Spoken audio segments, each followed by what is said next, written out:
வாலிபர் அப்படி செய்வது வழக்கம். சிம்சோன் செய்கிற விருந்து வாலிபருடைய வழக்கம். அது உலகத்தினுடைய வேஷம். உங்கள் வாழ்க்கையில் ட்ரீட் கொடுக்குற, விருந்து கொடுக்குற, அது கொடுக்குற, இது கொடுக்குறேன்னா அந்த விருந்தினாலே கரைகள் உண்டாகும் என்று பேதுருவிலே வாசிக்கிறோம். விருந்து மருந்து 3 நாள்னு சொல்வான். இங்கே விருந்து கொடுக்க ஆரம்பிக்கிறப்ப என்ன நடக்கிறது என்றால், என்னங்க சாப்பிட்டு போகிறாங்க அவ்வளோதானே, அங்கே தான் பிரச்சனையே ஆரம்பிக்குது.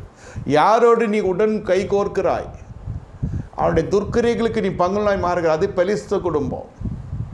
என்ன, அந்த வீட்டில் போய் பொண்ணு எடுத்தது தப்பு, சரி எடுத்தாச்சு, கல்யாணம் ஆயிடுச்சு, எவ்வளோ தன்னை காத்து கொண்டு சீக்கிரம் அந்த எடுத்துக்கிட்டு வெளில வரணும். மன ரீதியிலே சொல்கிறேன். திருமணம் ஆன பிறகு நீங்கள் இந்த சத்தியத்தை கேட்கிற பொழுது என்ன செய்யணும்? உங்களை காத்துக்கொள்ள, இந்த திருமணத்தை காத்துக்கொள்ள, உங்களை காத்துக்கொள்ள நீங்கள் என்ன செய்யணும்?